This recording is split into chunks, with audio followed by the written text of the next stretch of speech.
Vamos voltar aqui para o nosso site, já com a nossa logo, com o nosso título de site. Veja que aqui, lembra do menu de aplicativos, né? Que a gente tem aqui no alto da tela, inicializador de aplicativos. Quando o usuário da organização vai acessar o SharePoint pela primeira vez, né, clicando aqui pelo inicializador de aplicativos, deixa eu atualizar aqui a página, que eu acabei de aplicar uma licença para esse usuário aqui. Tá. Quando a gente vem aqui pelo inicializador de aplicativos, né, o usuário tem a opção aqui de SharePoint. E quando você clica aqui em SharePoint, por esse menu de inicializador de aplicativos, né, ele abre diferente. Isso pode causar uma confusão para os seus usuários. Ou seja, ele abre aqui o SharePoint, que não é a intranet da organização, e aí o usuário pode ficar confuso e até falar que o SharePoint está vazio, que o SharePoint não tem nada. O que você precisa saber é que aqui, isso aqui que você está vendo, é apenas uma página de comportamento de primeiro acesso. E aí você tem uma tela de bem-vindo, está até cortando aqui um pouco agora, mas está escrito bem-vindo à página inicial do Microsoft SharePoint. Você vai avançar, ele vai exibindo um menu interativo que te ensina a usar o SharePoint. Já é a inteligência do Microsoft Graph, o Machine Learning, trabalhando aqui ao seu favor. E aí ele te mostra o básico aqui do SharePoint. E aí ele vai falando aqui de seguindos e mais recentes, né, links e destaques, sugeridos, até que ele cai no botão aqui de vamos começar. E aí ele te entrega essa página.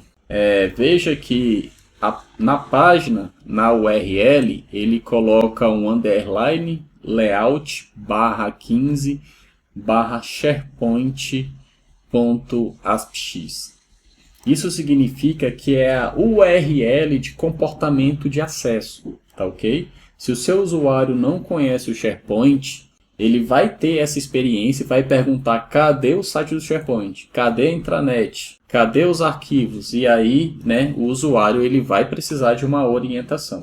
Observe que aqui você tem dois botões. Você tem o botão de criar site e o botão de criar postagem de notícias. Esse botão de criar postagem de notícias é interessante porque para aqueles usuários que vão consumir o SharePoint online, acessar a intranet e sites de equipe, eles podem criar notícias internas, um comunicado que acaba sendo muito útil para vários setores da organização. Agora, uma sugestão minha, né? Cuidado com esse botão aqui de criar site. Para você que vai ser o administrador do SharePoint, né? O administrador do 365, pode te dar uma dor de cabeça esse botão aqui. Imagina se cada usuário da sua organização começa a criar vários sites dentro do SharePoint.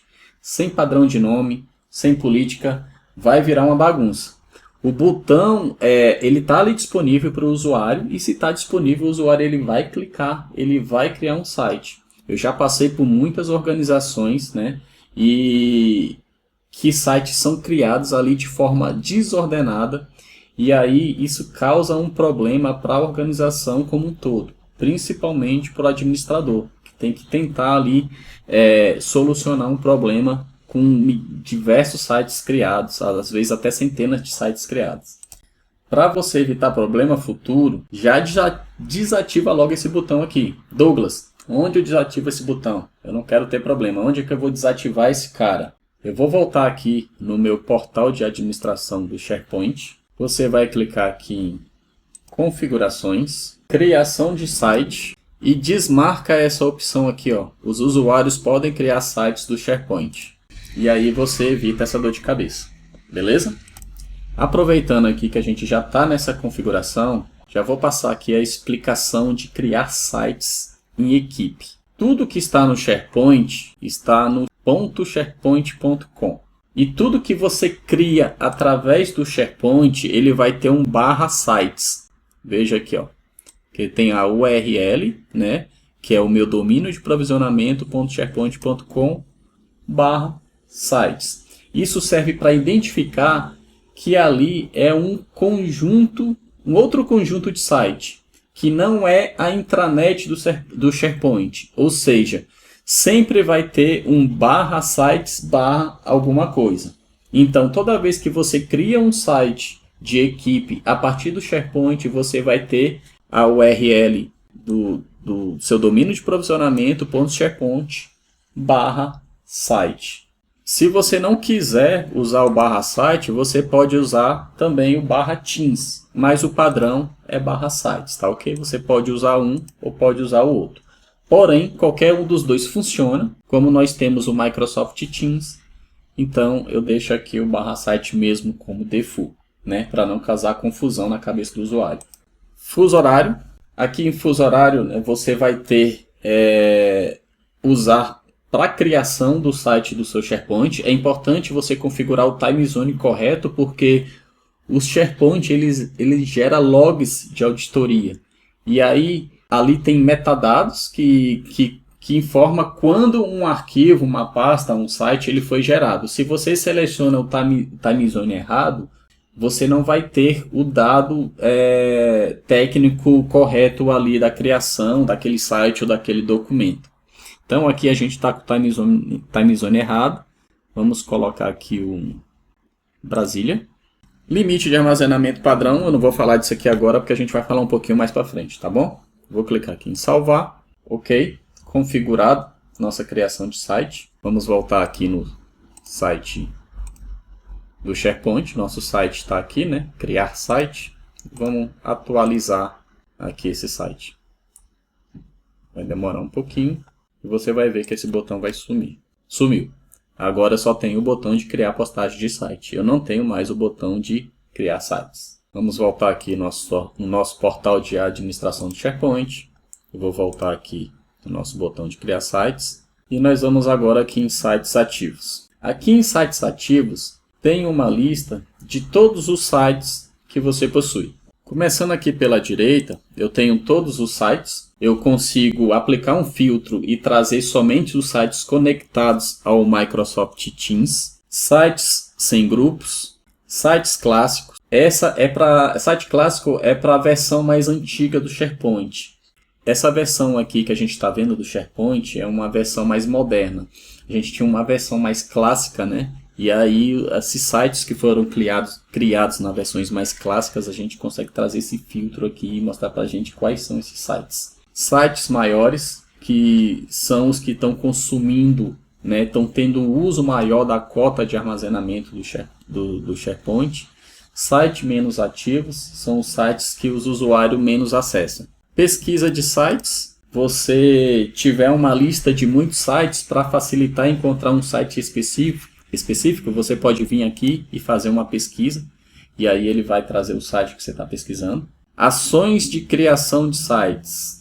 Perdão, pessoal, ações recentes.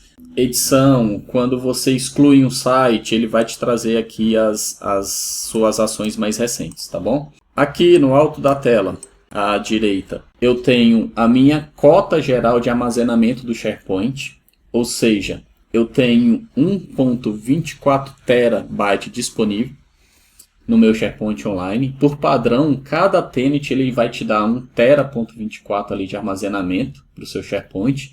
Porém, além desse 1 TB de armazenamento, você vai ter mais 10 GB por licença. Então, se você tem 5 usuários licenciados, você vai ter 1 TB mais 50 GB. Beleza? Deu para entender?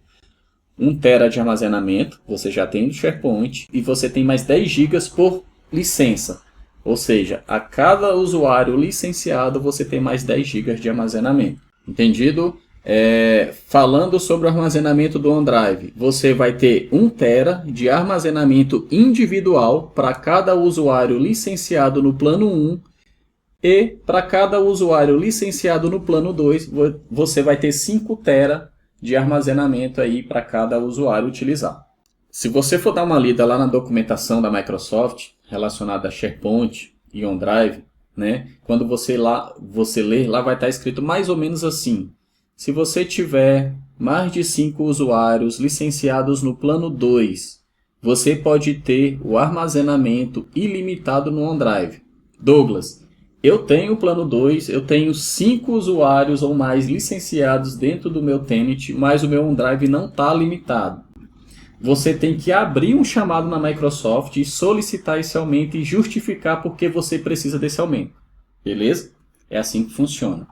Se eu precisar aumentar a minha cota de armazenamento do SharePoint, eu posso adquirir mais espaço na loja da Microsoft 365, ou então eu posso ligar para um parceiro e solicitar mais cota de armazenamento do SharePoint. É um add-on do SharePoint lá que você vai aumentando o armazenamento por giga. Então, pessoal, essa foi a nossa primeira aula de SharePoint. Vamos para a segunda aula, mas antes de ir para a segunda aula, responde a verificação de conhecimento. Ser feito no site de comunicação da intranet ali do SharePoint. Quais são os botões ali que você deve deixar disponível para o usuário e quais que você não deve? Como gerenciar o seu SharePoint, né? E aí entram aquelas questões, como é que você pode fazer aquela edição do site do SharePoint, como é que você pode permitir aquele botão de criação de site para o usuário ou não, tá? Faz uma revisão completa. O que pode ser feito dentro do SharePoint Online?